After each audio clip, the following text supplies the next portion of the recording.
सच्चिदानंद हीरानंद वात्स्यायन। जन्म 7 मार्च 1911। निधन 4 अप्रैल 1987। जन्म स्थान कसेया, कुशीनगर, उत्तर प्रदेश। मूल निवास करतारपुर, पंजाब। माता पिता व्यंती देवी एवं डॉक्टर हीरानंद शास्त्री, प्रख्यात पुरातत्ववेत्ता।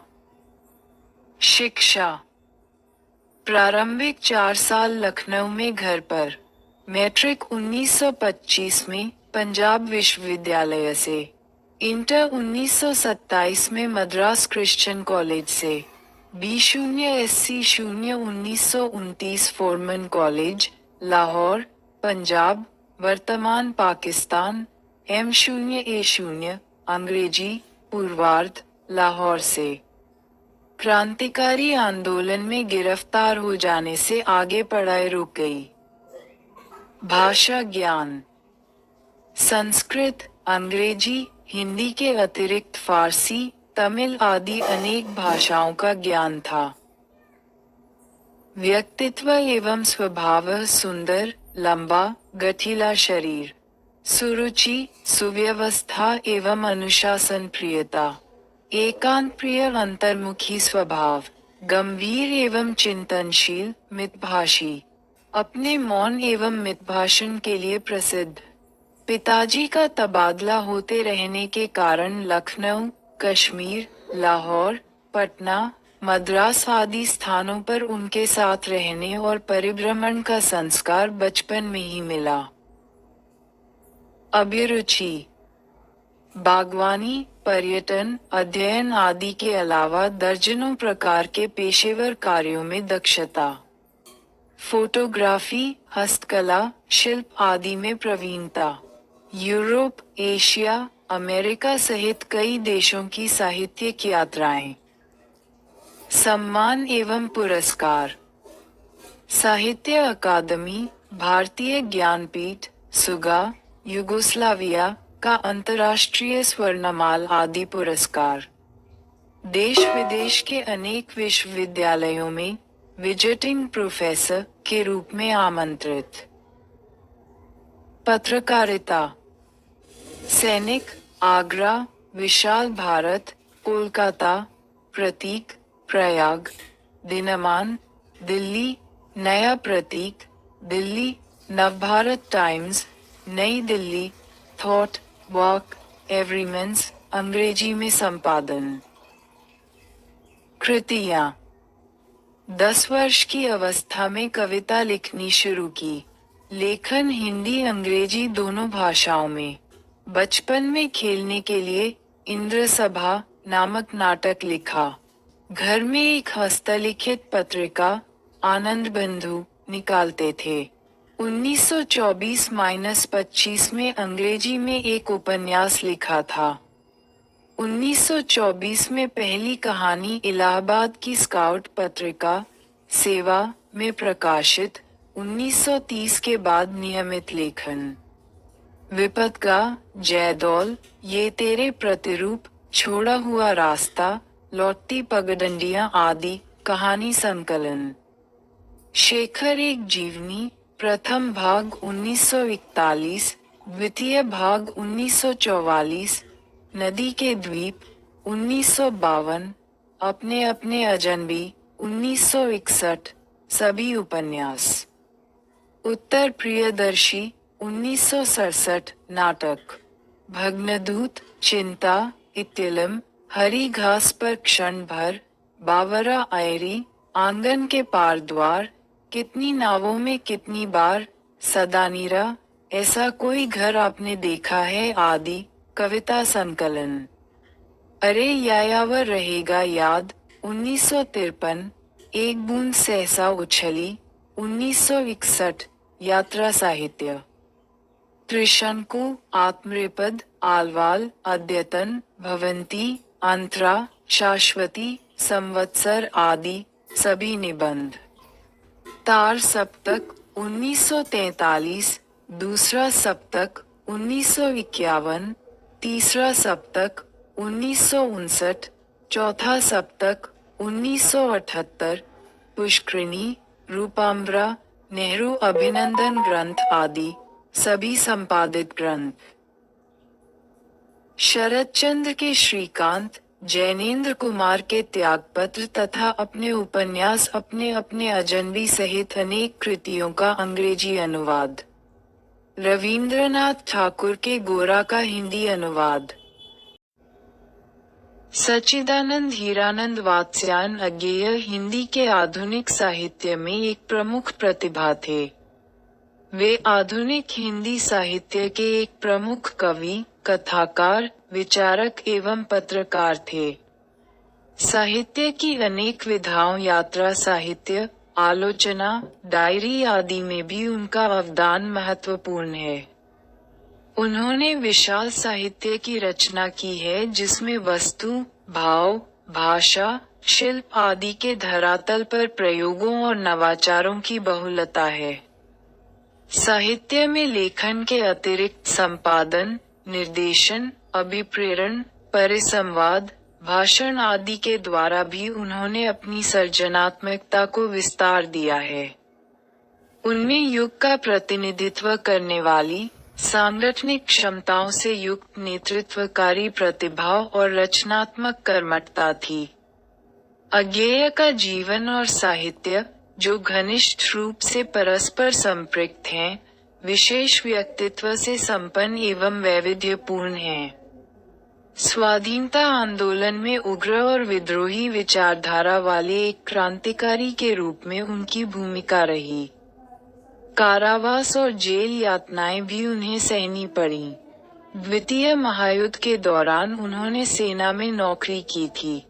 वे आजीवन सैलानी रहे, रोमांचक यात्राएं करना उनका स्वभाव और शौक था। हिंदी में शायद ही ऐसा कोई लेखक कलाकार हो जिसकी अज्ञेय की तरह परस्पर असंबद्ध 20 तरह के कार्यों में पेशेवर दक्षता हो। प्रतिभा, रुचि और शौक की अपरिमित विविधता के कारण उनके व्यक्तित्व में विशेष प्रकार का विस्तार, गहराई, विविधता और एकान्विति संघटित हुई और वे विलक्षण लेखक बन गए। कथा साहित्य में प्रेमचंद और जयशंकर प्रसाद के बाद आए महत्वपूर्ण क्रांतिकारी परिवर्तन में अज्ञेय की भूमिका निर्णायक रही है।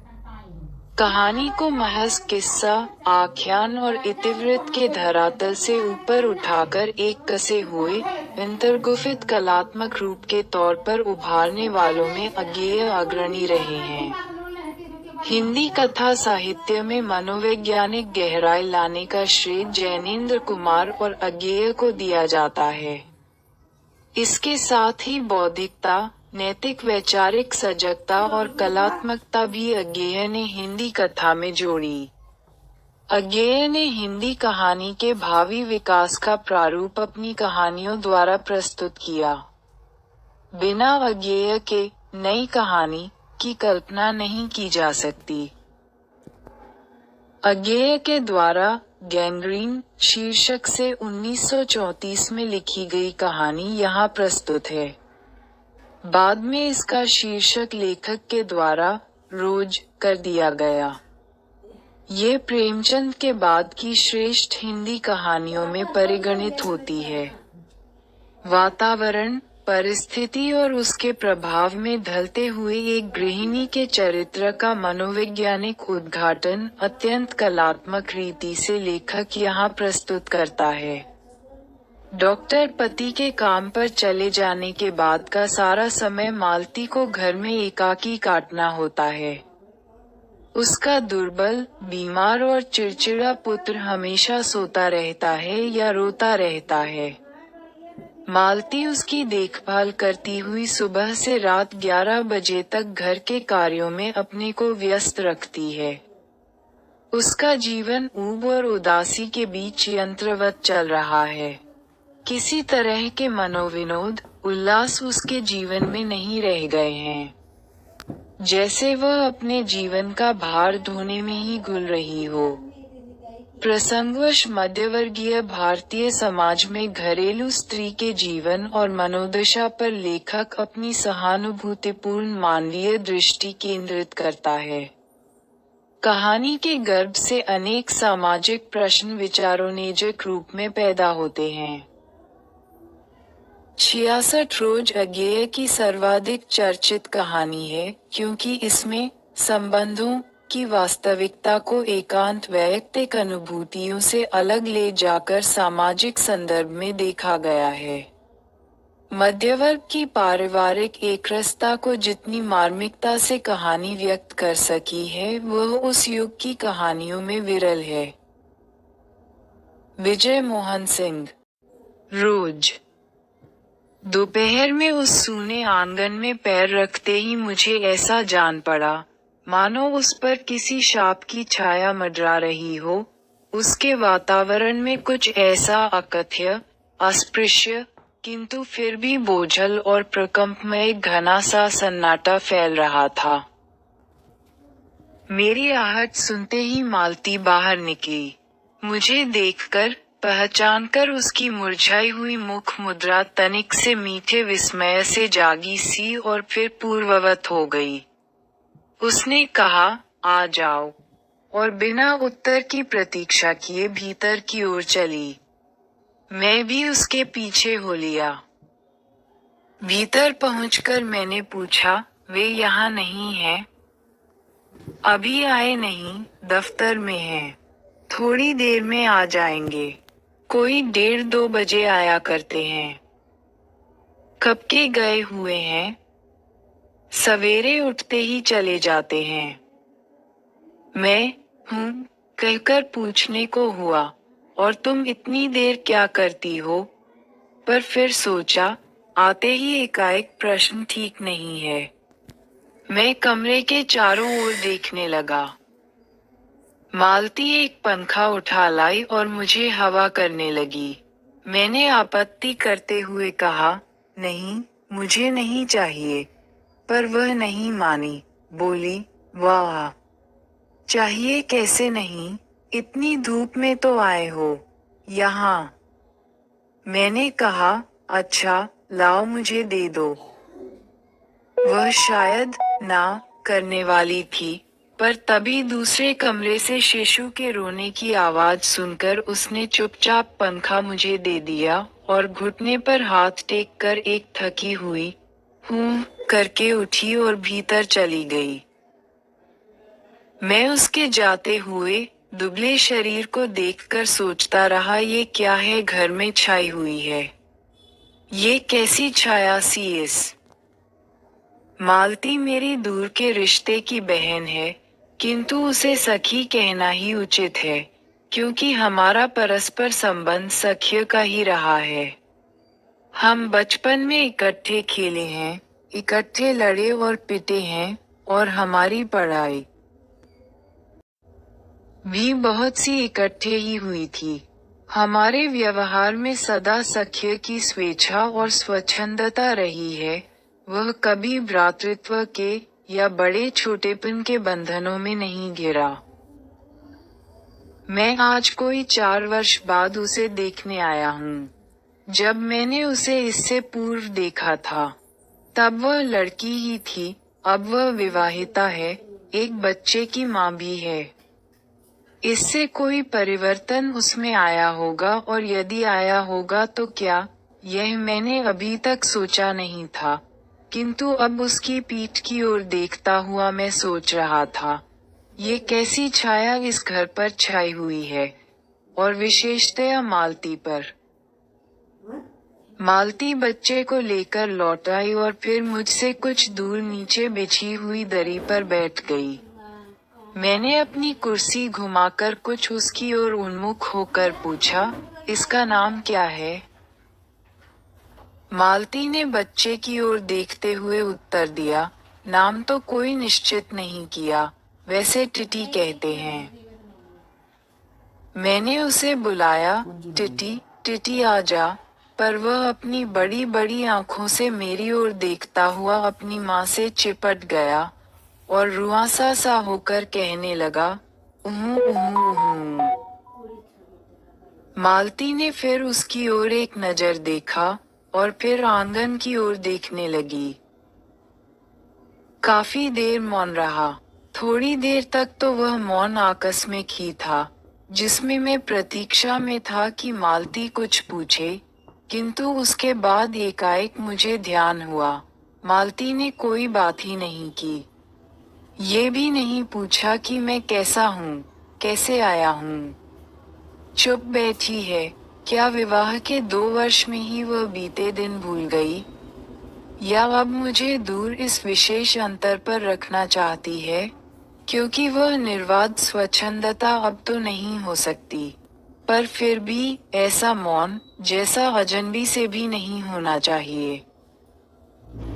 मैंने कुछ खिन्न सा होकर दूसरी ओर देखते हुए कहा, जान पड़ता है, तुम्हें मेरे आने से विशेष प्रसन्नता नहीं हुई। उसने एकाएक चौंक कर कहा, हूँ। ये हूँ प्रश्नसूचक था, किंतु इसलिए नहीं कि मालती ने मेरी बात सुनी नहीं थी, केवल विस्मय के कारण। इसलिए मैंने अपनी बात दोहराई नहीं, चुप बैठा रहा। मालती कुछ बोली ही नहीं। तब थोड़ी देर बाद मैंने उसकी ओर देखा। वह मेरी ओर देख रही थी, किंतु मेरे उधर उन्मुख होते ही उसने आंखें नीची कर लीं। फिर भी मैंने देखा, उन आंखों में विचित्र सा भाव था, मानो मालती के भीतर कहीं कुछ चेष्टा कर रहा हो, किसी बीती हुई बात को याद करने की, किसी बिखरे हुए वायुमंडल को पुनः जगाकर गतिमान करने की, किसी टूटे हुए व्यवहार तंतु को पुनर्जीवित करने की, और चेष्टा में सफल न हो रहा हो। वैसे जैसे बहुत देर से प्रयोग में न लाए हुए अंक को व्यक्ति एकाएक उठाने लगे और पाए कि वह उठता ही नहीं है, चिर विस्मृति में मानो मर गया है, उतने क्षीण बल से, यद्यपि वह सारा प्राप्य बल है, उठ नहीं सकता।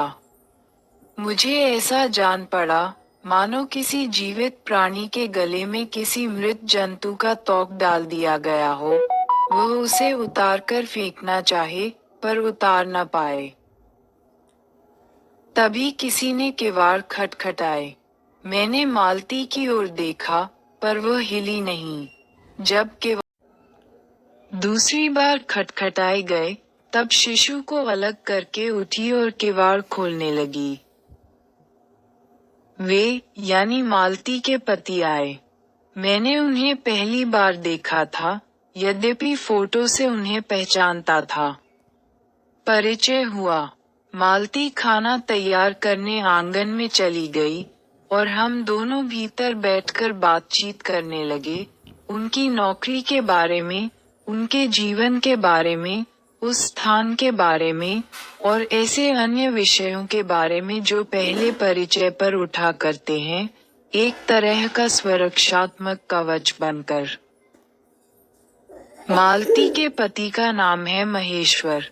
वह एक पहाड़ी गांव में सरकारी डिस्पेंसरी के डॉक्टर हैं, उसी हैसियत से इन क्वार्टरों में रहते हैं।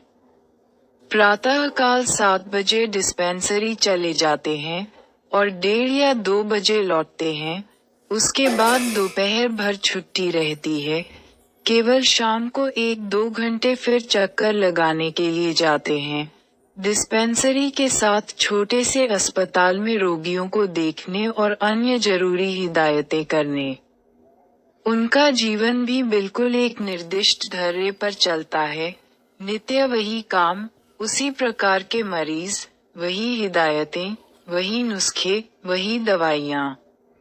वह स्वयं उकताए हुए हैं और इसलिए और साथ ही इस भयंकर गर्मी के कारण वह अपने फुर्सत के समय में भी सुस्त ही रहते हैं। मालती हम दोनों के लिए खाना ले आए। मैंने पूछा, तुम नहीं खाओगी, या खा चुकी? महेश्वर बोले, कुछ हंसकर, वह पीछे खाया करती है। पति 2:30 बजे खाना खाने आते हैं, इसलिए पत्नी 3 बजे तक भूखी बैठी रहेगी। महेश्वर खाना आरंभ करते हुए मेरी ओर देखकर बोले, आपको तो खाने का मजा ही क्या आएगा, ऐसे बेवक्त खा रहे हैं। मैंने उत्तर दिया, वाह, देर से खाने पर तो और भी अच्छा लगता है, भूख बड़ी हुई होती है, पर शायद मालती बहन को कष्ट होगा। मालती टोक कर बोली, मेरे लिए तो यह नई बात नहीं है, रोज ही ऐसा होता है। मालती बच्चे को गोद में लिए हुए थी। बच्चा रो रहा था, पर उसकी ओर कोई भी ध्यान नहीं दे रहा था। मैंने कहा, ये रोता क्यों है? मालती बोली, हो ही गया है चिड़चिड़ा सा, हमेशा ही ऐसा रहता है। फिर बच्चे को डांट कर कहा, चुप कर, जिससे वह और भी रोने लगा। मालती ने भूमि पर बैठा दिया और बोली, अच्छा ले, रो ले, और रोटी लेने आंगन की ओर चली गई। जब हमने भोजन समाप्त किया तब 3 बजने वाले थे। महेश्वर ने बताया कि उन्हें आज जल्दी अस्पताल जाना है, वहाँ 1-2 चिंताजनक केस आए हुए हैं, जिनका ऑपरेशन करना पड़ेगा। 2 की शायद टांग काटनी पड़े, गैंग्रीन हो गया है। थोड़ी देर में वह चले गए। मालती किवाड़ बंद कर आई और मेरे पास बैठने ही लगी थी कि मैंने कहा, अब खाना तो खा लो, मैं उतनी देर टिटी से खेलता हूँ। वह बोली, खा लूंगी, मेरे खाने की कौन बात है, किंतु चली गई। मैं टिटी को हाथ में लेकर झुलाने लगा, जिससे वह कुछ देर के लिए शांत हो गया।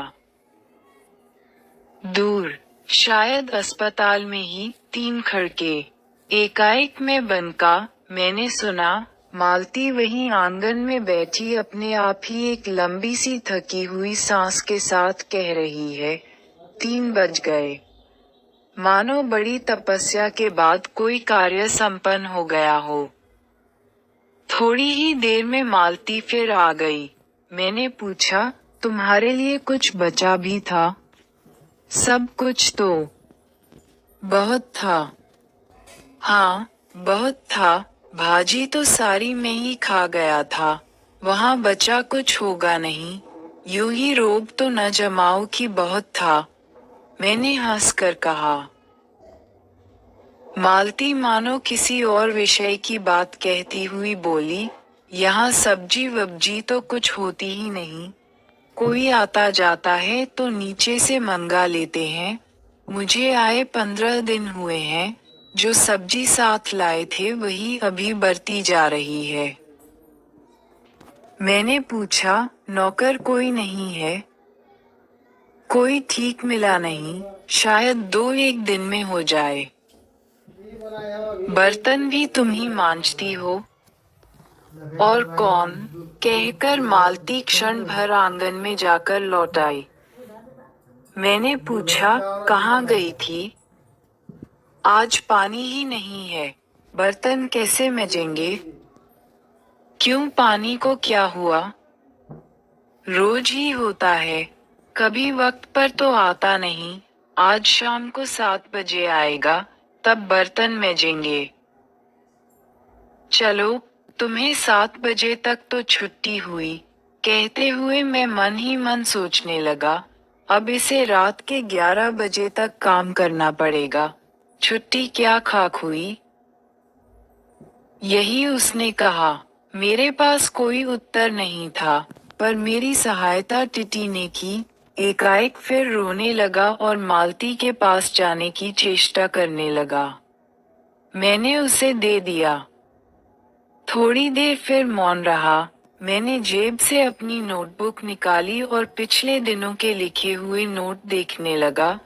तब मालती को याद आया कि उसने मेरे आने का कारण पूछा नहीं, और बोली, यहाँ आए कैसे? मैंने कहा, अच्छा, अब याद आया, तुमसे मिलने आया था, और क्या करने? तो 2-1 दिन रहोगे ना? नहीं, कर चला जाऊंगा। मालती कुछ नहीं बोली, कुछ खिन्न सी हो गई। मैं फिर नोटबुक की तरफ देखने लगा। थोड़ी देर बाद मुझे ध्यान हुआ, मैं आया तो हूँ मालती से मिलने, किंतु यहाँ वह बात करने को बैठी है और मैं पढ़ रहा हूँ, पर बात भी क्या की जाए। मुझे ऐसा लग रहा था कि इस घर पर जो छाया घिरी हुई है, वह अज्ञात रहकर भी मानो मुझे भी वश में कर रही है। मैं भी वैसा ही नीरस निर्जीव सा हो रहा हूँ, जैसे ये घर, जैसे मालती। मैंने पूछा, तुम कुछ पढ़ती लिखती नहीं? मैं चारों ओर देखने लगा कि कहीं किताबें दिख पड़ें। यहाँ, कहकर मालती थोड़ा सा हंस दी।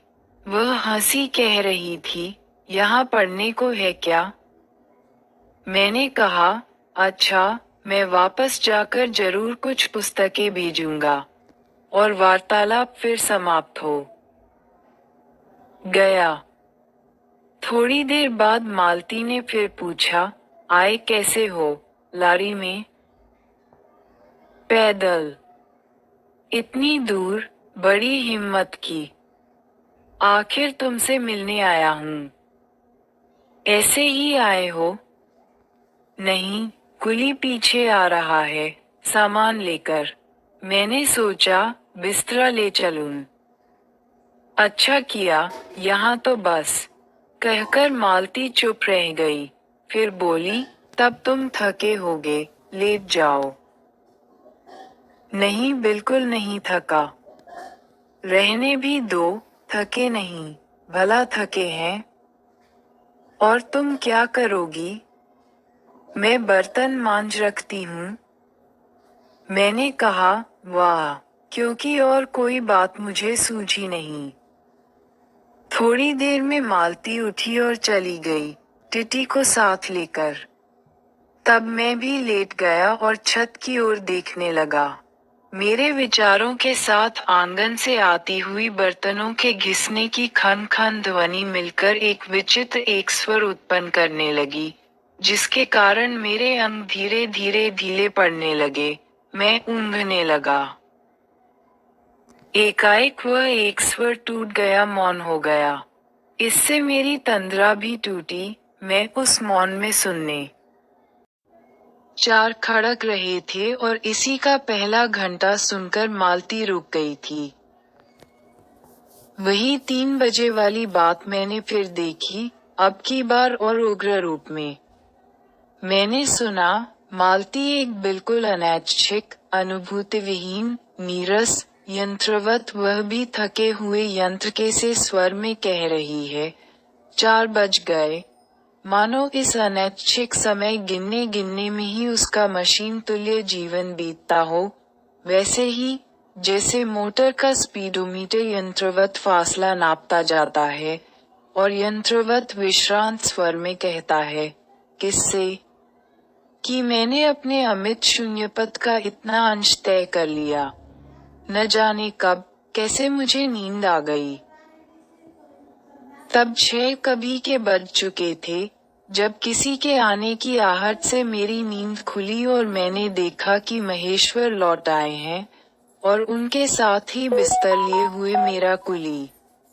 मैं मुंह धोने को पानी मांगने को ही था कि मुझे याद आया, पानी नहीं होगी। मैंने हाथों से मुंह पोंछते पोंछते महेश्वर से पूछा, आपने बड़ी देर की? उन्होंने किंचित ग्लानि भरे स्वर में कहा, हाँ, आज वह गैंग्रोन का ऑपरेशन करना ही पड़ा। एक कराया हूँ, दूसरे को एम्बुलेंस में बड़े अस्पताल भिजवा दिया है। मैंने पूछा, गैंग्रीन कैसे हो गया? एक कांटा चुभा था, उसी से हो गया। बड़े लापरवाह लोग होते हैं यहाँ के। मैंने पूछा, यहाँ आपको केस अच्छे मिल जाते हैं? आय के लिहाज से नहीं, डॉक्टरी के अभ्यास के लिए? बोले, हाँ, मिल ही जाते हैं। यही गैंग्रीन, हर दूसरे चौथे दिन एक केस आ जाता है, नीचे बड़े अस्पतालों में भी। मालती आंगन से ही सुन रही थी, अब आ गई, बोली, हाँ, केस बनाते देर क्या लगती है। कांटा चुभा था, इस पर टांग काटनी पड़े, ये भी कोई डॉक्टरी है। हर दूसरे दिन किसी की बाह काट आते हैं, इसी का नाम है अच्छा अभ्यास। महेश्वर हंसे, बोले, न काटे तो उसकी जान गंवाएं। हाँ, पहले तो दुनिया में कांटे ही नहीं होते होंगे। आज तक तो सुना नहीं था कि कांटों के चुभने से मर जाते हैं। महेश्वर ने उत्तर नहीं दिया, मुस्करा दिए। मालती मेरी ओर देखकर बोली, ऐसे ही होते हैं डॉक्टर, सरकारी अस्पताल है ना, क्या परवाह है। मैं तो रोज ऐसी बातें सुनती हूँ। अब कोई मर मुर जाए तो ख्याल ही नहीं होता। पहले तो रात रात भर नींद नहीं आया करती थी। तभी आंगन में खुले हुए नल ने कहा, टिप टिप टिप टिप टिप टिप। मालती ने कहा, पानी, और उठकर चली गई। खनखनाहट से हमने जाना, बर्तन धोए जाने लगे हैं। टिटी महेश्वर की टांगों के सहारे खड़ा मेरी ओर देख रहा था। अब एकाएक उन्हें छोड़कर मालती की ओर खिसकता हुआ चला। महेश्वर ने कहा, उधर मत जा, और उसे गोद में उठा लिया। वह मचलने लगा और चिल्ला चिल्लाकर रोने लगा। महेश्वर बोले, अब रो रो कर सो जाएगा, तभी घर में चैन होगी। मैंने पूछा, आप लोग भीतर ही सोते हैं? गर्मी तो बहुत होती है। होने को तो मच्छर भी बहुत होते हैं, पर ये लोहे के पलंग उठाकर बाहर कौन ले जाए। अब के नीचे जाएंगे तो चारपाया ले आएंगे। फिर कुछ रुक कर बोले, आज तो बाहर ही सोएंगे। आपके आने का इतना लाभ ही होगा। टिटी अभी तक रोता ही जा रहा था। महेश्वर ने उसे एक पलंग पर बैठा दिया, और पलंग बाहर खींचने लगे। मैंने कहा, मैं मदद करता हूँ, और दूसरी ओर से पलंग उठाकर निकलवा दिए। अब हम तीनों, महेश्वर, टिटी और मैं, दो पलंगों पर बैठ गए और वार्तालाप के लिए उपयुक्त विषय न पाकर उस कमी को छुपाने के लिए टिटी से खेलने लगे। बाहर आकर वह कुछ चुप हो गया था, किंतु बीच बीच में जैसे एकाएक कोई भूला हुआ कर्तव्य याद करके रो उठता था, और फिर एकदम चुप हो जाता था, और कभी कभी हम हंस पड़ते थे, या महेश्वर उसके बारे में कुछ बात कह देते थे। मालती बर्तन धो चुकी थी।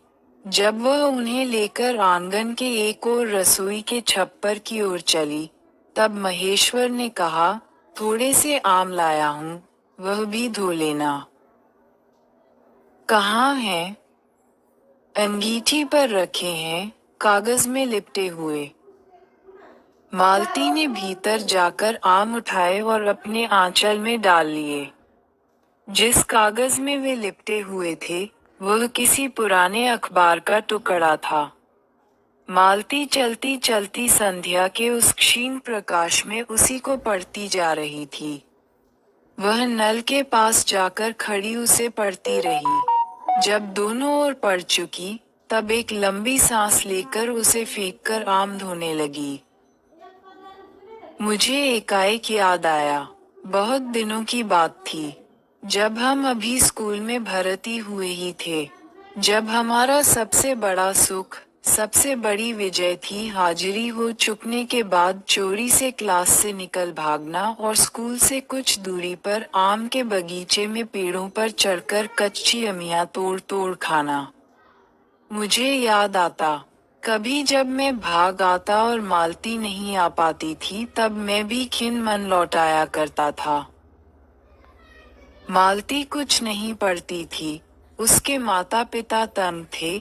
एक दिन उसके पिता ने उसे एक पुस्तक लाकर दी और कहा कि इसके 20 पेज रोज पढ़ा करो। हफ्ते भर बाद मैं देखूं कि इसे समाप्त कर चुकी हो, नहीं तो मार मार कर चमड़ी उधेड़ दूंगा। मालती ने चुपचाप किताब ले ली, पर क्या उसने पढ़ी? वह नित्य ही उसके 10 पन्ने 20 पेज फाड़कर फेंक देती, अपने खेल में किसी भांति फर्क न पड़ने देती। जब 8वें दिन उसके पिता ने पूछा, किताब समाप्त कर ली? तो उत्तर दिया, हाँ कर ली। पिता ने कहा, लाओ मैं प्रश्न पूछूंगा, तो चुप खड़ी रही। पिता ने फिर कहा, तो उद्धत स्वर में बोली, किताब मैंने फाड़कर फेंक दी है, मैं नहीं पढ़ेगी। उसके बाद वह बहुत पिटी, पर वह अलग बात है। इस समय मैं यही सोच रहा था कि वही उद्धत और चंचल मालती आज कितनी सीधी हो गई है, कितनी शांत, और एक अखबार के टुकड़े को तरसती है। यह क्या, ये? तभी महेश्वर ने पूछा, रोटी कब बनेगी? बस अभी बनाती हूँ। पर अब की बार जब मालती रसोई की ओर चली, तब टिटी की कर्तव्य भावना बहुत विस्तीर्ण हो गई। वह मालती की ओर हाथ बढ़ाकर रोने लगा और नहीं माना। मालती उसे गोद में लेकर चली गई, रसोई में बैठकर एक हाथ से उसे थपकने और दूसरे से कई एक छोटे छोटे डिब्बे उठाकर अपने सामने रखने लगी। और हम दोनों चुपचाप रात्रि की, और भोजन की, और एक दूसरे से कुछ कहने की, और न जाने किस किस न्यूनता की पूर्ति की प्रतीक्षा करने लगे। हम भोजन कर चुके थे और बिस्तरों पर लेट गए थे और टिटी सो गया था। मालती पलंग के एक ओर मोमजामा बिछाकर उसे उस पर लिटा गई थी। वह सो गया था, पर नींद में कभी कभी चौंक उठता था। एक बार तो उठकर बैठ भी गया था, पर तुरंत ही लेट गया। मैंने महेश्वर से पूछा, आप तो थके होंगे, सो जाइए। वह बोले, थके तो आप अधिक होंगे, 18 मील पैदल चलकर आए हैं। किंतु उनके स्वर ने मानो जोड़ दिया, थका तो मैं भी हूँ। मैं चुप रहा। थोड़ी देर में किसी अपर संज्ञा ने मुझे बताया, वह ऊँघ रहे हैं। तब लगभग 10:30 बजे थे। मालती भोजन कर रही थी। मैं थोड़ी देर मालती की ओर देखता रहा। वह किसी विचार में, यद्यपि बहुत गहरे विचार में नहीं, लीन हुई धीरे धीरे खाना खा रही थी। फिर मैं इधर उधर खिसक कर, पर आराम से होकर, आकाश की ओर देखने लगा। पूर्णिमा थी, आकाश अनभ्र था। मैंने देखा, उस सरकारी क्वार्टर की, दिन में अत्यंत शुष्क और नीरस लगने वाली स्लेट की छत भी चांदनी में चमक रही है, अत्यंत शीतलता और स्निग्धता से छलक रही है, मानो चंद्रिका उस पर से बहती हुई आ रही हो, झर रही हो। मैंने देखा, पवन में चीड़ के वृक्ष, गर्मी से सूखकर मटमैले हुए चीड़ के वृक्ष धीरे धीरे गा रहे हों। कोई राग जो कोमल है, किंतु करुण नहीं, अशांतिमय है, किंतु उद्वेगमय नहीं। मैंने देखा, प्रकाश से धुंधले नीले आकाश के पट पर जो चमगादड़ नीरव उड़ान से चक्कर काट रहे हैं, वे भी सुंदर दिखते हैं। मैंने देखा, दिन भर की तपन, अशांति, थकान, दाह, पहाड़ों में से भाप से उठकर वातावरण में खोए जा रहे हैं, जिसे ग्रहण करने के लिए पर्वत शिशुओं ने अपनी चीड़ वृक्षरूपी भुजाएं आकाश की ओर बढ़ा रखी हैं। पर ये सब मैंने हो देखा, अकेले मैंने। महेश्वर ऊँघ रहे थे और मालती उस समय भोजन से निवृत्त होकर दही जमाने के लिए मिट्टी का बर्तन गर्म पानी से धो रही थी, और कह रही थी, अभी छुट्टी हुई जाती है। मेरे कहने पर ही कि 11 बजने वाले हैं, धीरे से सिर हिलाकर बता रही थी कि रोज ही इतने बज जाते हैं। मालती ने वह सब कुछ नहीं देखा। मालती का जीवन अपनी रोज की नियत गति से बहा जा रहा था, और एक चंद्रमा की चंद्रिका के लिए, एक संसार के लिए रुकने को तैयार नहीं था। चांदनी में शिशु कैसा लगता है, इस अलस जिज्ञासा से मैंने टिटी की ओर देखा और वह एकाएक मानो किसी शैशवोचित वामता से भर उठा और खिसक कर पलंग से नीचे गिर पड़ा और चिल्ला चिल्ला कर रोने लगा। महेश्वर ने चौंक कर कहा, क्या हुआ? मैं झपटकर उसे उठाने दौड़ा। मालती रसोई से बाहर निकल आई। मैंने उस खट शब्द को याद करके धीरे से करुणा भरे स्वर में कहा, चोट बहुत लग गई है बेचारे को। ये सब मानो एक ही क्षण में, एक ही क्रिया की गति में हो गया। मालती ने रोते हुए शिशु को मुझसे लेने के लिए हाथ बढ़ाते हुए कहा, इसके चोटें लगती ही रहती, रोज ही गिर पड़ता है। एक छोटे क्षण भर के लिए मैं स्तब्ध हो गया। फिर एकाएक मेरे मन ने, मेरे समूचे अस्तित्व ने विद्रोह के स्वर में कहा, मेरे मन के भीतर ही, बाहर एक शब्द भी नहीं निकला। माँ, युवती माँ, ये तुम्हारे हृदय को क्या हो गया है, जो तुम अपने एकमात्र बच्चे के गिरने पर ऐसी बात कह सकती हो, और यह अभी, जब तुम्हारा सारा जीवन तुम्हारे आगे है। और तब एकाएक मैंने जाना कि वह भावना मिथ्या नहीं है। मैंने देखा कि सचमुच उस कुटुंब में कोई गहरी भयंकर छाया घर कर गई है। उनके जीवन के इस पहले ही यौवन में घुन की तरह लग गई है। उसका इतना अभिन्न अंग हो गई है कि वे उसे पहचानते ही नहीं, उसी की परिधि में घिरे हुए चले जा रहे हैं। इतना ही नहीं, मैंने उस छाया को देख भी लिया। इतनी देर में पूर्ववत शांति हो गई थी। महेश्वर फिर लेटकर ऊँघ रहे थे। टिटी मालती के लेटे हुए शरीर से चिपक कर चुप हो गया था, यद्यपि कभी एक आध सिसकी उसके छोटे से शरीर को हिला देती थी। मैं भी अनुभव करने लगा था कि बिस्तर अच्छा सा लग रहा है। मालती चुपचाप आकाश में देख रही थी, किंतु क्या चंद्रिका को या तारों को? तभी 11 का घंटा बजा। मैंने अपनी भारी हो रही पलकें उठाकर अकस्मात किसी अस्पष्ट प्रतीक्षा मालती की ओर देखा। 11 के पहले घंटे की खड़कन के साथ ही मालती की छाती एकाएक फफोले की भांति उठी और धीरे धीरे बैठने लगी, और घंटा ध्वनि के कंपन के साथ ही मुंह खो जाने वाली आवाज में उसने कहा, 11 बज गए।